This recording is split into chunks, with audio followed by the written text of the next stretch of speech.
Hello, good morning. You've tuned into Trading Hour coming in live from CNBC-TV18 Motilal Oswal Studios. I'm Vinny Motiwala, with me is Vivek Iyer. Vivek, good morning, and seems like a good morning shaping up, at least for the broader markets for sure, because they're outperforming. Nifty also is trying to make that recovery from the day's lowest point. 22,900 is what we're managing to hold on to. So it doesn't seem like a bad day coming in, but I think second half is every day when we see that fall or a change in the move coming in. And Pharma today also continues to be under pressure. Right. We have those commentaries that came in from Trump that he could be imposing some tariffs on the pharma sector, the pharma imports, and possibly around a 25% tariff. Around that neighborhood is what the rate they've spoken about. So Pharma clearly today is among the top sectoral losers, down almost 1%. Any of the pharma names you pick up, Aurobindo Pharma, Dr. Reddy's, all of them are down and out. And Tate Supplies trading with cuts of almost 1%, recovered from the day's lowest point, but still down 1% in trade. What's holding on to gains today is Realty. Nifty Realty is managing to hold on to almost 2% gains. So that is interesting to watch out for in terms of a moves that is coming in. Now, in terms of overall what's supporting the market or contributing to the Nifty 50 today is the private banks. So whether you look at ICICI Bank, HDFC Bank, Kotak Bank, Axis Bank are among the top Nifty 50 contributors. Vivek, interesting day coming in because these banking names have seen a good recovery with the market supporting the Nifty as of now as well. Right. But Pharma is where we're seeing the pressure. Good morning, Vinny. Like you mentioned, a significant amount of volatility. The good part is we saw very sharp recovery intraday. What's actually given up a bit of gains in the last half hour or so is actually names like names from the IT pack. So names like TCS, Bharti Airtel have lost a little bit of steam, but largely markets have continued to hold on to the gains. The mid cap and the small cap index doing quite well in the session. Nifty continuing to hover around the 22,900 to 23,000 levels. 22,800 is the support that most of the technical analysts have said that shouldn't be breached as far as bulls are concerned. IT stocks are the ones in focus. Remember, today we have a very important listing, Hexaware, that listed with a premium. So that is some positive news flow. But remember, overnight we also saw the results of Capgemini. And those results were not too encouraging. They've actually guided at just flat growth for the coming year on the back of muted demand is something that they've highlighted. And on the back of that, Indian IT companies will take slightly mixed cues given the fact that they were hoping for a much stronger recovery coming in. Like you mentioned, generic pharma companies have taken it on the chin. Quite a lot of them have also recovered from the day's low, but names like Aurobindo, etc. really saw quite a bit of sell-off at the open. And what is making a comeback? We need two sectors that you look at quite closely. Railway stocks today have made a sharp comeback. Different stocks have also made a sharp comeback. So names like RVNL, Garden Reach, Ircon, IRFC, all of these stocks trading with gains of over 5.5%. But we have to keep in mind that they saw a very steep sell-off in the recent past. Some time back, they were on that red and, you were wondering where they're going to be headed. Absolutely. But surely that's what we're keeping an eye out on in terms of the market. But on that note, let's also talk about another stock that's in focus today and get this show started with that is Tata Motors. Now, Tata Motors right now is trading muted just with gains of 0.2% off the day's highest point. But this is in focus today on the back of a note from CLSA. Sudarshan is here to give us the details of what the brokerage note is highlighting. Good morning, Sudarshan.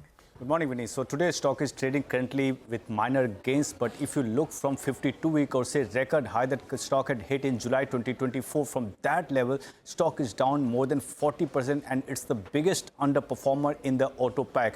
And this because of the continued weak earnings. Q2 was weak and after that even Q3 earnings looked very weak. Now today CLSA has come out with a note. It has upgraded the stock to high conviction buy from accumulate and target remains unchanged at rupees 930 per share, and that implies an upside of almost 36% from current levels. And this upgrade is mainly on the basis of one reason, that is the favorable valuation. Company says adverse near-term outlook gives a scope to enter at a favorable valuation. And it's at the, if you look at the historical average, it's trading much below the historical average, especially JLR's historical average is 2.5x and it's trading much below that. Also, JLR's value in Tata Motors stock price at this level is around rupees 200 per share. And in CLS's target of rupees 930, JLR's contribution is around rupees 400 per share. And that's the reason JLR believes that there is enough cushion available if there is any impact that might come from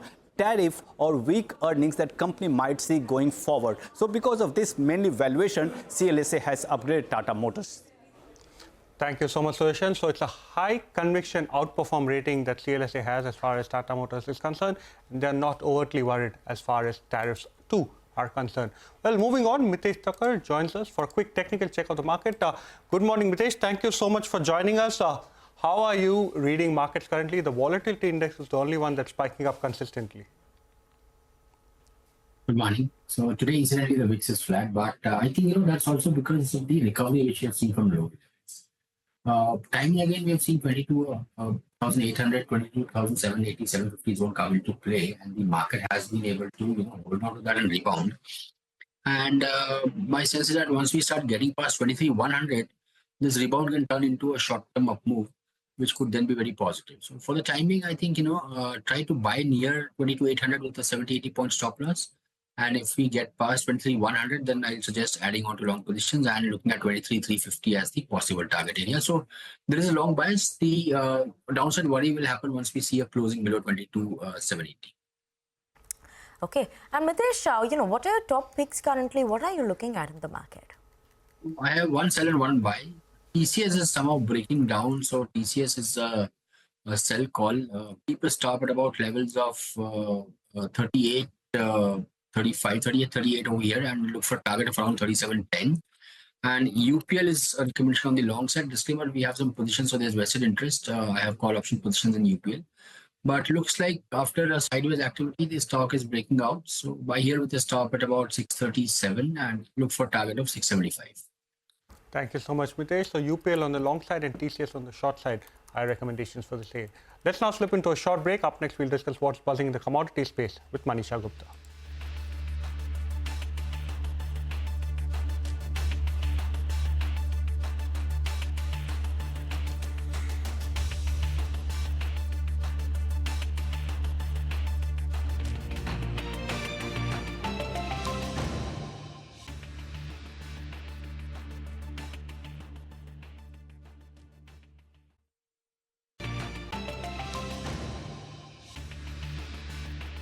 Welcome back to Trading Hour.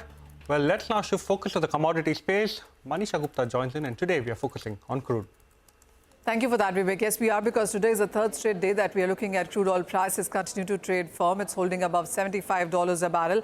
Well, there are a couple of supply disruptions that we have seen that seems to be supporting prices on your screens right now. One is the drone attack on Russian pipeline. Well, due to this, the pipeline that goes via Kazakhstan is losing almost 30 to 40% of crude oil, which is amounting to nearly 380,000 barrels per day. Now, this is a premium that the crude prices seem to be carrying right now. Not just within Russia, but the U.S. cold snap also has led to a North Dakota pipeline getting frozen, and that is losing 150,000 barrels per day as well. So these couple of supply disruptions is what is adding on to prices. Apart from that, the street is also watching out for some concrete statements coming in from OPEC and allies. Remember, OPEC and allies are expected to increase production from the month of April, but there have been some statements suggesting that they may not do that and they would continue with current production because the crude oil prices haven't really run up to 75 or 80 as targets that they have been talking about. So that's another thing to watch out for.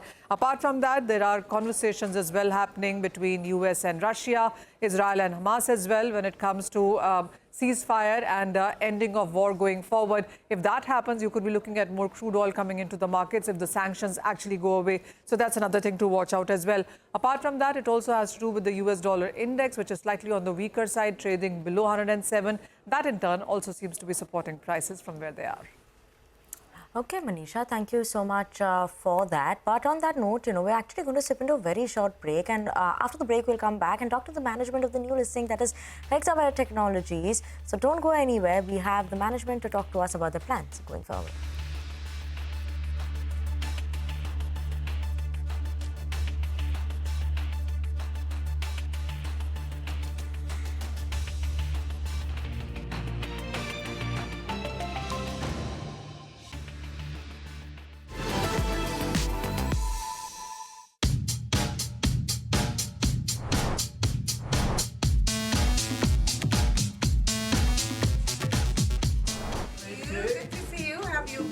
Very good.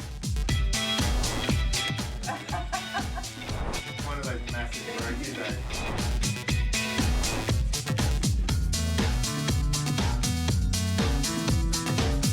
So much longer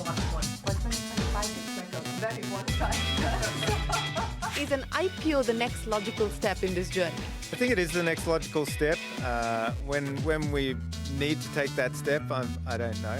We have been very cognizant about getting investors who are as excited about every part of our vision as we are.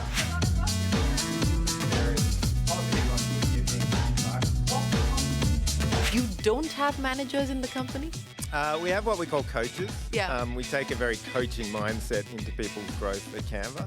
Part of our grander plan of the two-step plan, which is step one, build one of the most valuable companies in the world, which we're well on the way to doing. And step two, probably the more important step, is to do as much good as we can. We're up to 24 million paid now, so Breaking news. grows pretty rapidly. Not just law, but a little bit of DJing in your previous avatar as well. I've not given up on it. It's still a distant dream, and I inflict it on every Canva party that we have. I have to get up and DJ. You're the DJ, is it? I am, yes.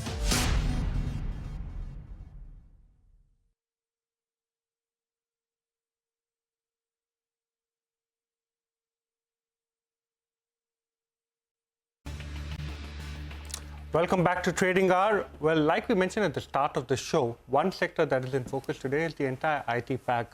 We had the listing of Hexaware and we'll speak to the management shortly. But what's also transpired overnight is actually the results of Capgemini. And like we mentioned, the commentary there was quite muted, especially in terms of the demand environment. On the back of that, remember yesterday, quite a few mid-cap IT stocks did very well in the session. And today, most of them are seeing a return back to base. They're seeing some selling pressure emerge. So look at, first up, the main name that's seeing quite a bit of a selling pressure emerge is actually TCS. The stock is down over 2% in the session. And even as we speak, it's trading near the day's high, lowest point. Other names that are seeing selling pressure, look at LTI Mindtree, look at Infosys, look at L&T Tech Services. These are some of the names today that are witnessing some selling pressure emerge. On the other hand, like we mentioned, we will speak to the management of Hexaware Technologies. Remember, it made a steady listing on the bourses and rallied up to 6% post-listing. Sri Krishna Ramakarthikeyan, who is the CEO, and Vikash Kumar Jain, who is the CFO at Hexaware Technology, join us now. Thank you so much, gentlemen, for joining us. Mr. Ramakarthikeyan, once again, congratulations on what's a very strong listing, even in a tepid market. Now that you're listed onto the exchanges, we are expecting some more numbers from the last time that we spoke. What is steady state revenue growth, top line growth, and how's the demand environment looking like currently, especially in the light of what transpired at Capgemini yesterday? Well, Capgemini, I think, is another data point in one of many that points to a slowly improving demand environment.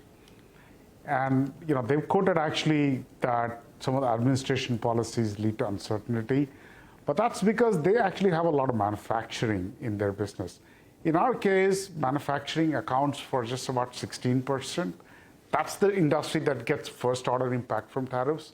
For us, 84% of business has no first order impact from tariffs. So actually, we are quite bullish about administration policies on our overall demand. Right, sir. Gentlemen, good morning. This is Vinny joining in the conversation as well. What I also want to know, Vikas, is in terms of the company's growth. Good growth in the last 4 years, 13.72% approximately is what we're seeing, which is very good. And this is despite the 2% CAGR growth that we've seen in the top 5 clients. So now what we want to understand is that what is the outlook in terms of growth? The top 5 clients, what is the growth outlook for that as well? Going forward, what are we expecting? First of all, I'd like to clarify one data point. The top 5 clients, which you're calling at 2%, are not like-to-like comparisons. It's a comparison of top 5 clients in the previous years versus the top 5 clients in the current years, which are different sets of numbers. So the growth on a like-to-like basis for top 5 clients is higher than the 2%. The second question, in terms of the outlook scenario, we expect that the top 5 clients will continue to grow, but the pace of the growth is going to be slower than the overall company average. And that we think is better for us because we are reducing our dependencies just on few clients, and it is much more broad-based growth. Understood that. Ramakarthikeyan, last time you spoke, you were in our studio last time, once the IPO had opened up for subscription, and you gave us very bullish commentary as far as the demand environment is concerned, especially for you. And you said that you would grow 2 to 3x the industry average. Could you quantify that? And where are you seeing demand actually emerging, given the fact that you have significant exposure to the BFSI space? Like I said, our history is that we've grown 2 to 3 times. But you're absolutely right that we continue to remain bullish, that we will outgrow the industry quite a bit. I think demand for us at this stage, I will describe it as secular across all of our industries, except for manufacturing and consumer. And frankly, I think that was before the Trump era threat of tariffs. And I think tariffs will potentially or have the potential to make it slightly worse. But I'll say outside that pocket, our demand is secular. All of our industries, financial services, banking, insurance, healthcare, high-tech, professional services, travel, pretty much everything except manufacturing. What I also want to understand is, what we're looking at, that you seem to have prioritized a bit more in terms of verticals or clients were largely tech sourcing spends, while diversifying them from the subscale ones, such as the travel one as well. So which is the other balancing you're wishing to do? Anything that we can watch out for in terms of that front as well? Mr. Karthikeyan? So we are not in 20 verticals. Okay? So I think, the 6 we are in, all of them are important. We would like all of them to fire equally well at the same time. And right now we think firing and one is a lot of environment and macros impacting it. But we would like, there's no sense of prioritization between them. All 6 are important. Likewise, we offer just 3 tech services and all of them are important and material. Vikash, let me bring you also into the conversation. One thing we want to understand is in the run-up to the IPO, there were quite a few one-off expenses that you had mentioned that had impacted your EBITDA margins. That is one important question. Do you expect any of them to recover once again post-listing? And secondly, you've also seen significant erosion as far as the rupee is concerned, or a depreciation as far as the rupee is concerned against the dollar. Does that also help margins? So the first one, in terms of the exceptional items, the reason we presented them as exceptional items is they are truly one-off in nature. We have one cost which is associated with ERP implementation. That will continue for a quarter or 2. Once we go live, that will also stop. So they are truly one-timer in nature. In terms of the rupee depreciation, all things remaining constant, rupee does help our P&L significantly because a major chunk of our cost is in INR base. Understood that. Mr. Ramakarthikeyan, one question that most of the investors on the street want to know is, you continue to have a strong holding as far as the private equity investor is concerned. And one worry typically when new IPOs hit the street is that they look to pare down the stake at regular intervals. Has there been any plan or any conversation as far as the private equity investor is concerned?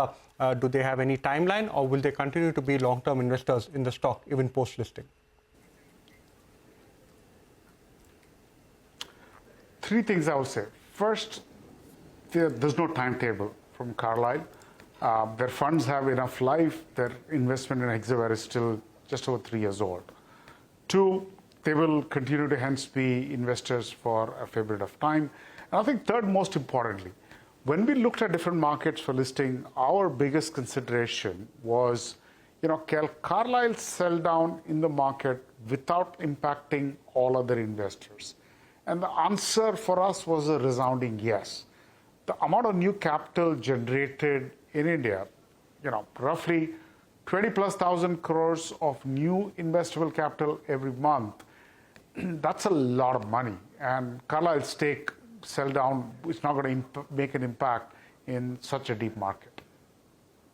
Given that you have very, very strong growth aspirations, remember in the last 10 years, you've almost grown at a CAGR of 12.5%. This is pre-delisting, post-delisting, and even in the run-up to the IPO. Do you feel to continue that kind of growth, there needs to be an inorganic acquisition? Any targets on the horizon? Any tuck-in acquisitions expected? So we think our ambition is to do better than what we've done in the past. We've overcome some structural limitations, most important size. Okay, a smaller company is harder to grow faster because people are concerned about size. We've crossed that. We've reduced our client concentration. That's another important structural problem we've got past. So our ambition actually is to do better than what we've done in the past. I think inorganic can further add to that growth. It is not the reason, it's not the basis on which we feel confident about growth, but that will add to and make our growth even faster. Our M&A strategy is focused around capability acquisition. We have a list of important capabilities that we want to focus on for acquisition. Okay, gentlemen, thank you so much for joining in with us on the show today, and good luck with the listing, and hope to see you all more often on the channel. Thank you so much for that. That was the management of Hexaware Technologies joining in with us. But on that note, we're going to step into a very short break, and after the break, we will discuss market fundamentals with Sundaram Alternate Assets. So don't go anywhere.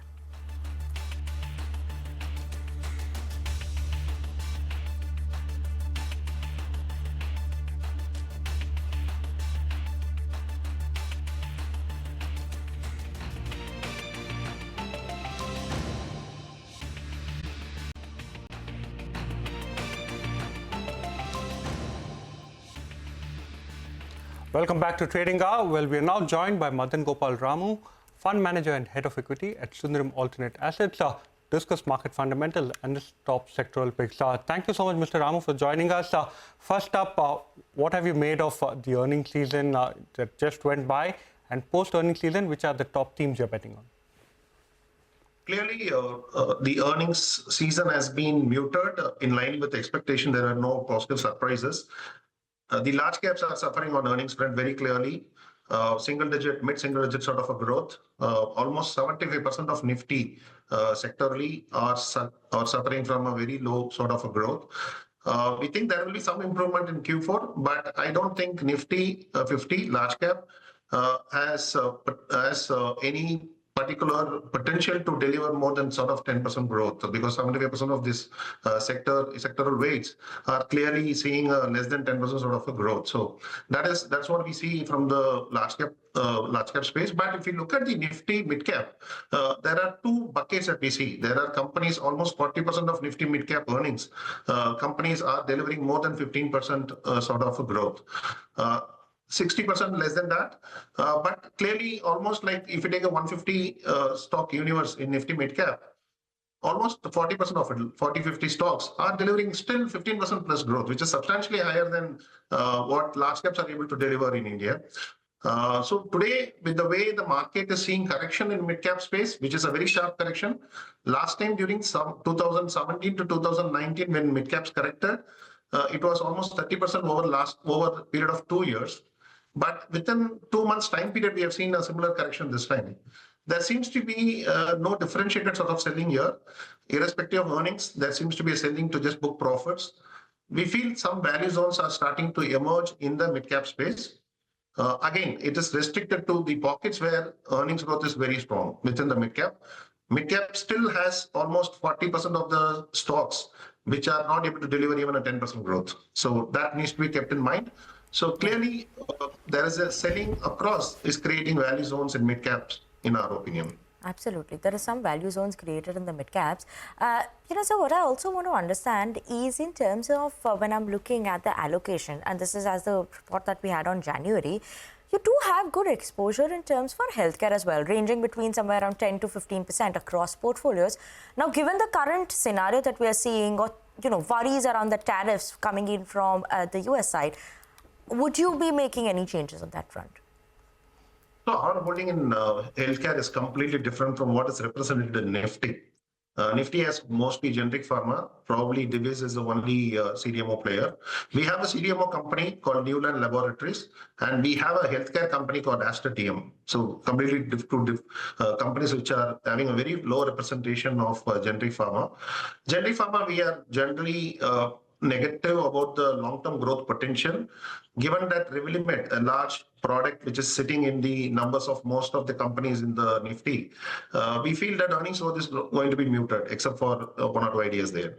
But if you look at the CDMO opportunity, particularly if you look at a stock like Newland Laboratories, they have clicked upon a very large blockbuster drug where they are suppliers, API suppliers to one of the global majors. Stocks like this needs to be thought very differently and needs to be taken a different view. These cannot be looked at from quarter to quarter. And today somebody is selling it. I think already some value is getting created in some of these names. So CDMO, in our opinion, is a big opportunity because we see that some blockbuster drugs globally, some specific Indian CDMO players are supplying to these companies. So if you can identify those names and invest into it and wait for 2-3 years, you have a big money to be made. And luckily now in this market correction, people are not differentiating between these ideas and other companies, right? So clearly when I said value zones are getting created, these are certain value zones where you can see that's very clearly coming through. Astra DM is a steady 15 to 20% compounder in our opinion.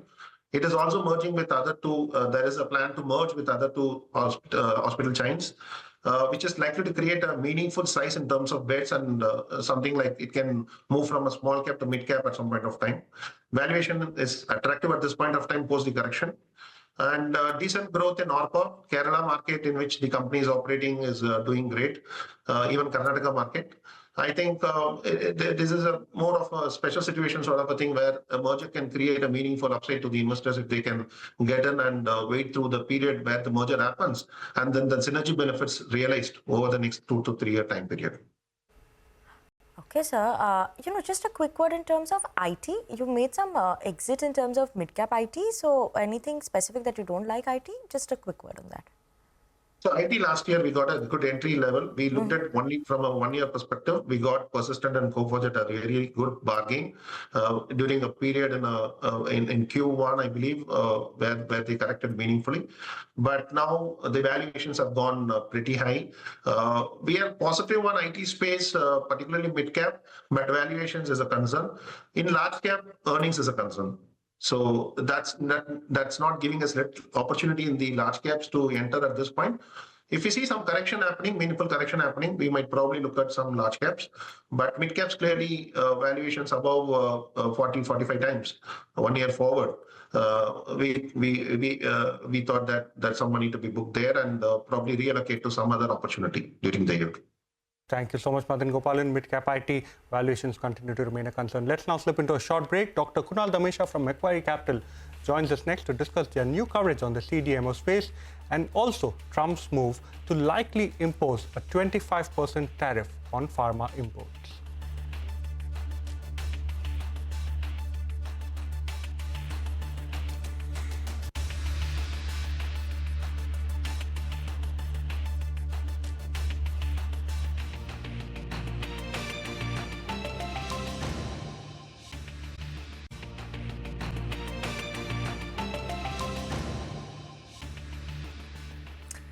Welcome back. Thanks for staying tuned into Trading Hour on CNBC-TV18. Now let's shift focus and put the spotlight on the pharma sector. Today we're seeing pressure coming in because of the comments that have come in from President Donald Trump, and he's spoken about maybe putting some tariffs on imports coming in from pharma sector of 25%.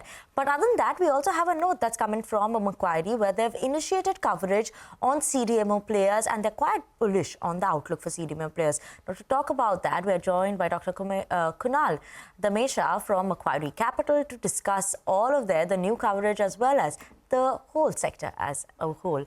Thank you so much, Kunal, for joining with us on the show. Kunal, first I have to start with Trump tariffs, the threat that is coming in on that front. And because of that, we're seeing that sharp fall coming in the markets. And specifically, the pharma sector has been a bit jittery because of that. What are your thoughts coming in on this front? How do you see this impacting pharma companies as well as CDMO players, right? Because they also do have exposure coming in from that side. A lot of clients of theirs and innovators from there come in. So any impact that they would also be facing because of this? Sure. So I believe this tariff threat is basically aimed at bringing some manufacturing onshore to the US market.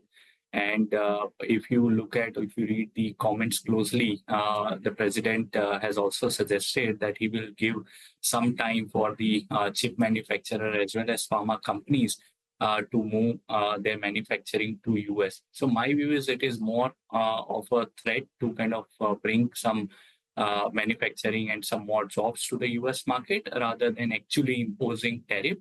because in my view, actual tariff imposition is impractical.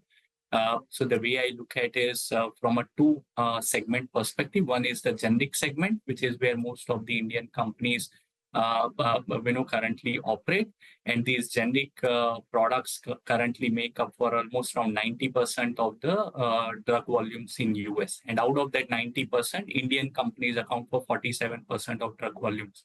So if they put such a high tariff of 25%, I believe that a lot of these Indian generic manufacturers would kind of stop supplying products where they don't make money, because the profitability of the US generics business is not that high now after years of price erosion, right? So, if the tariff comes in, there will be, cut down of supply.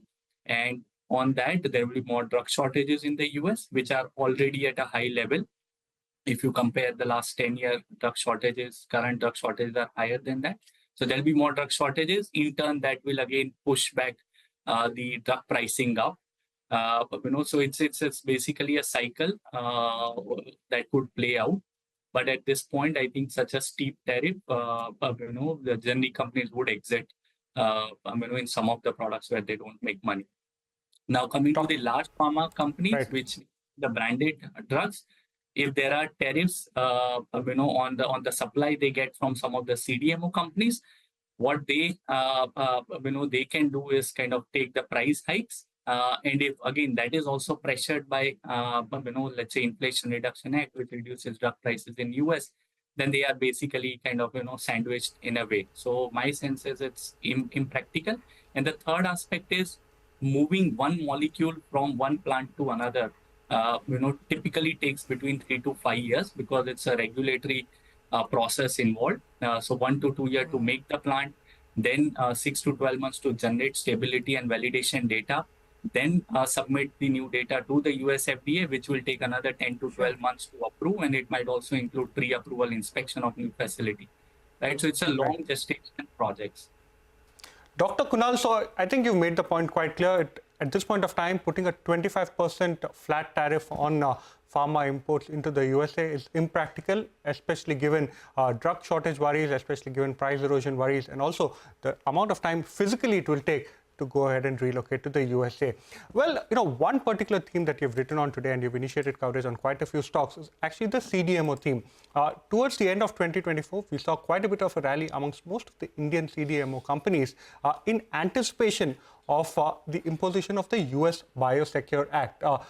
That appears to have been put on hold or maybe delayed for the time being. What are the thoughts on the sector, and why have you initiated coverage? What do you like about these particular set of companies? Sure. So I'll just first address the US Biosecure Act. Obviously it has been put on hold as of now because the older administration could not get it approved by Senate. But the damage through the US Biosecure Act is already done. The strategic discussion about outsourcing of their supply chain among the large cap pharma companies, mid-size and small-size pharma company have already changed. If you look at, we have done an analysis as to how the new RFP inquiries for Indian companies have grown by more than 100% over the last 1 year, right? And that continues in the recent time, despite Biosecure Act not becoming final legislation. At the same time, if you look at the revenue expectation for some of the Chinese CDMO companies like WuXi AppTec, WuXi Bio, has been revised downward by consensus in a meaningful manner, because the inquiries which our Indian companies are getting, those are basically taken away from the Chinese CDMO companies. So while the act or legislation is not passed, I think the damage is already done. Things are already moving, in favor of Indian CDMOs, as well as we have also highlighted on the large molecule biologic side. A lot of these new projects are moving towards Samsung Biologics, which also is covered by Macquarie. Right. Kunal, what is also interesting, like you were mentioning, right? So China Plus One, what we always talk about, has started already coming into play, while because you're seeing these Chinese players already seeing a reduction coming in. We're seeing more RFQs coming in. Have they won your thesis behind investment, specifically in terms of the names that you have given? What is it behind the logic, and why are you looking at these companies in the CDMO side? And have any of these companies actually started receiving those orders? Have those inquiries actually turned into orders? Sure. So I would start with the top-down analysis. And Indian CDMO sector, as of now, is the fastest CDMO sector growing. At almost around mid-teens kind of CAGR. And we believe that Indian CDMO sector, which currently has around 4% market share, will capture around 5% market share globally in the next 3 to 5 years.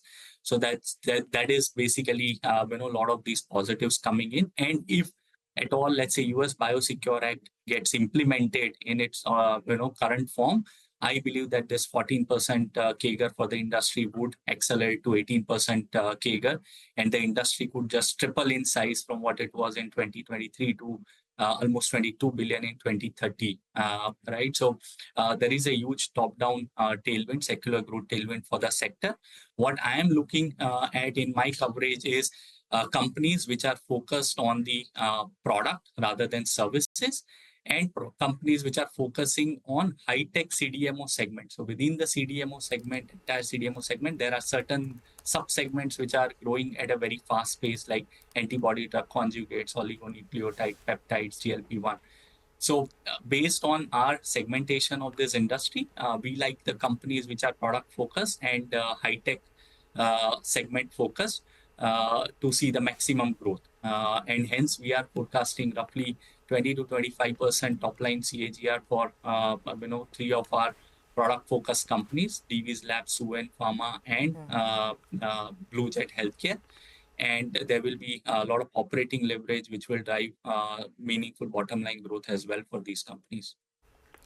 Thank you so much, Dr. Kunal, for joining us. So 4 companies, as far as Macquarie is concerned, in terms of initiation today, and all 4 of these stocks are doing quite well in the session. Thank you once again for joining us and giving us our views on both the initiating node as well as tariffs as far as the entire pharma space is concerned. Well, time now for a short break. We put the spotlight on Exide Industries on the other side and decode if there are exciting times ahead for the stock.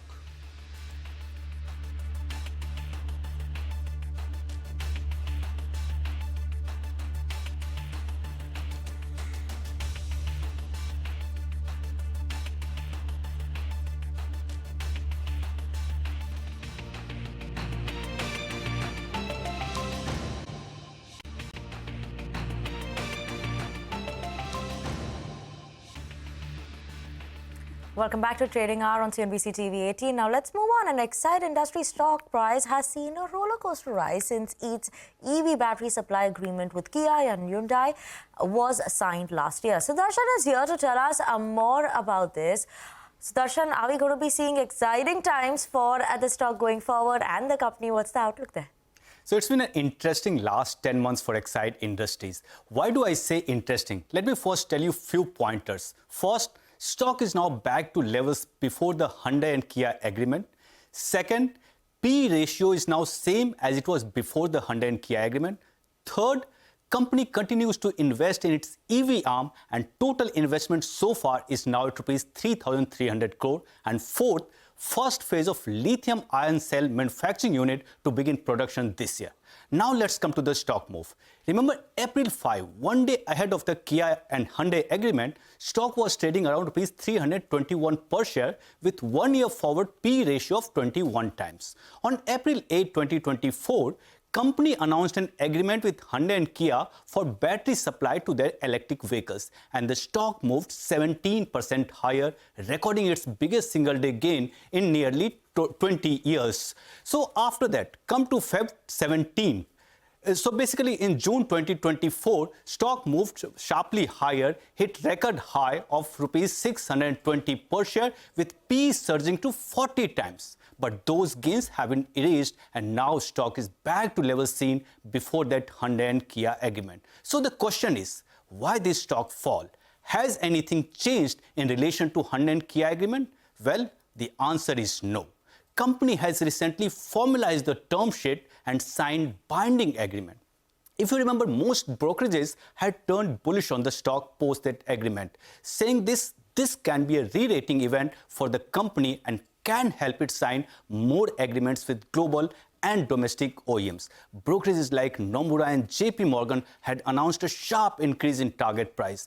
JP Morgan had even increased EV battery business valuation from rupees 25 per share to rupees 173 per share, and Nomura had raised multiple value lithium ion cell capex at 3 times book value, and that is in line with leading global peers. But now, after 10 months of that agreement, most brokerages are still positive on the stock, with 50% of total brokerages covering the stock as per Bloomberg data have a buy call with target as high as rupees 570 per share. But the key question remains, why this fall in the stock price if nothing major has changed? Well, the brokerage firm B&K Securities, on writing report on Exide Industries, has given 3 reasons. First, there is an overall slowdown in the EV industry.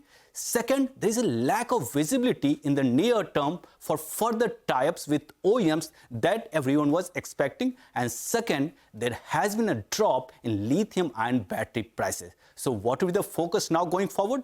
If Exide Industries manages to sign more agreements, and how does the EV story play out? That will be the focus for Exide Industries.